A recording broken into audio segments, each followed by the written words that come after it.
Bienvenidos a su programa Una Pausa en el Camino, un espacio diseñado para el estudio de la Biblia con un enfoque práctico para nuestras vidas. Mi nombre es Mario José Vaquero, gerente del Centro Médico Universitario Adventista en Medellín, Colombia.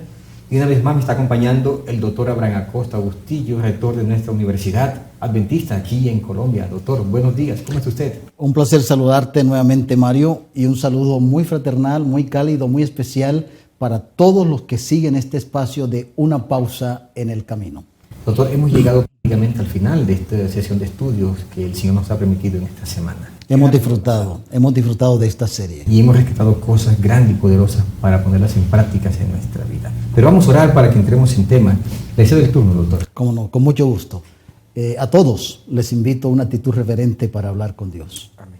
Querido Padre que moras en los cielos, aquí estamos, Señor, como tus hijos, dispuestos a abrir nuevamente tu palabra.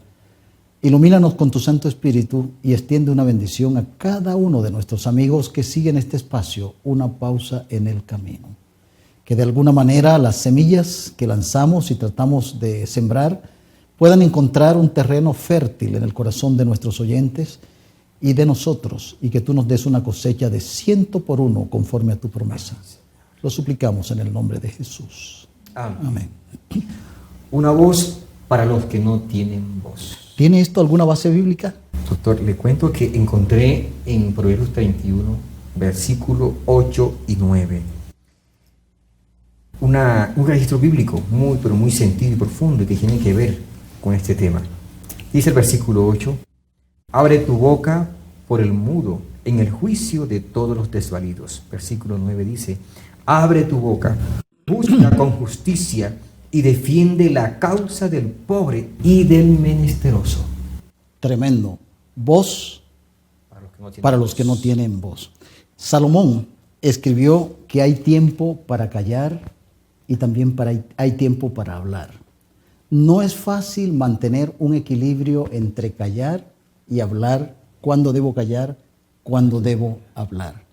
Sin embargo, en términos de defender a los oprimidos, de atender aún con nuestra voz las necesidades de aquellos que son menos favorecidos que nosotros, creo que, para ser sincero, la iglesia ha sido más generosa en callar o en estar en silencio que hablar y defender la causa de aquellos que por diferentes circunstancias no son escuchados o no tienen la capacidad de defenderse.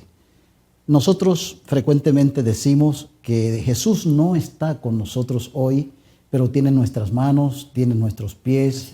Podemos encontrar las huellas de Jesús y seguir sus huellas en los diferentes ambientes donde hay personas que necesitan de nuestra ayuda.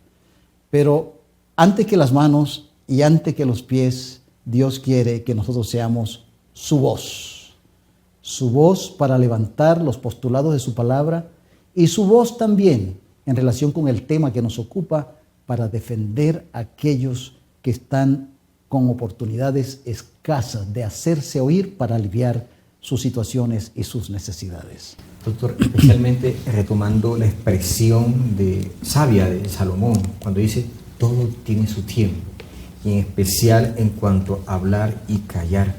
Consideramos de que ese tiempo llega a ser relevante en nuestras vidas cuando estamos cerca de Dios, cuando seguimos sus pasos. Y usted dijo algo muy importante, tratar de seguir los pasos de Jesús, en tratar de ayudar a los demás, no es fácil, pero con ayuda divina lo podemos lograr.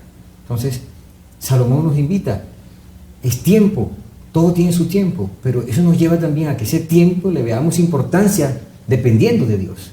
Dependiendo de Dios, y allí donde hay opresión, allí donde hay explotación, allí donde hay una actitud severa y muchas veces indiferente a las necesidades de nuestros prójimos, debemos levantar nuestra voz como si fuera la voz de ellos, porque está en la palabra de Dios y porque hace parte de las cualidades que deben desarrollar aquellos que se consideran miembros del reino de Dios. Y es un llamado que la palabra de Dios nos hace a todos como partícipes de su cuerpo, un llamado muy importante en cuanto a que tengamos que hablar, tengamos que decir, manifestarnos, ¿sí? En el auxilio de las necesidades de las personas.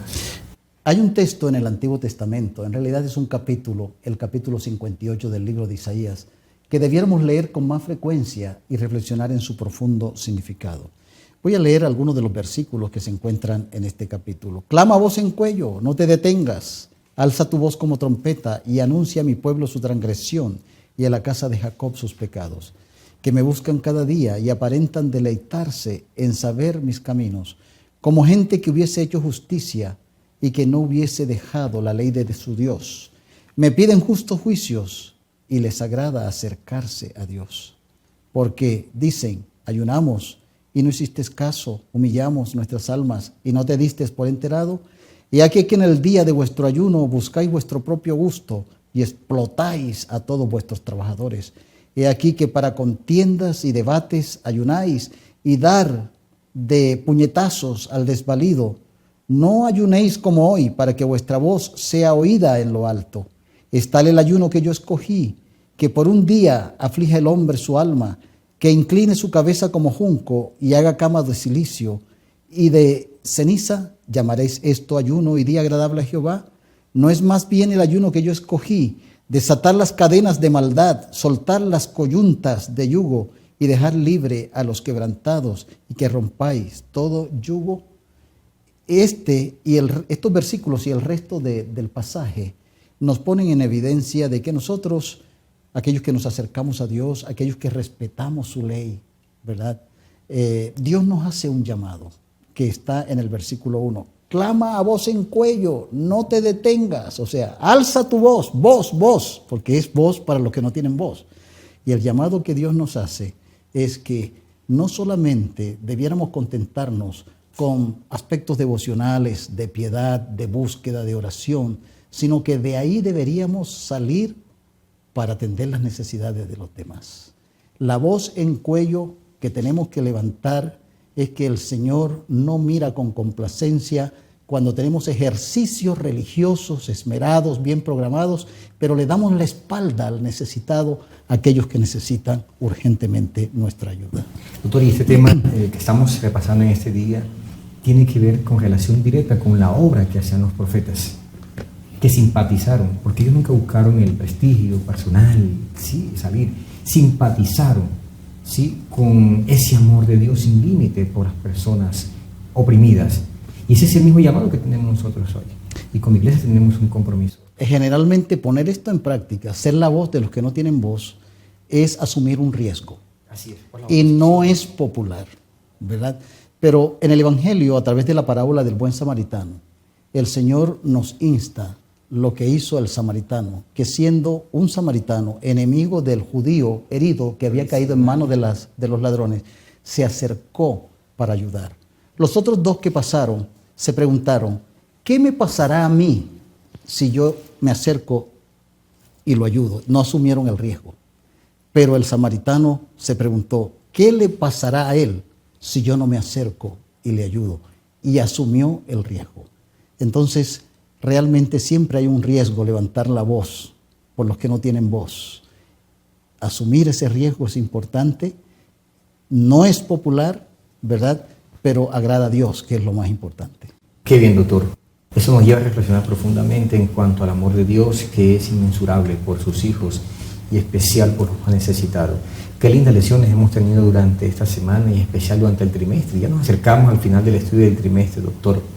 Pero ha sido de gran importancia para nosotros. No sé si el tiempo nos da, pero los adventistas creemos que las acciones destinadas a reducir la pobreza y las injusticias que conlleva constituye una parte fundamental de nuestra responsabilidad social como cristianos. Así está contemplado, ¿verdad?, en la Declaración Adventista Oficial sobre la Pobreza Mundial, que fue redactada por la Conferencia General el 24 de junio del 2010.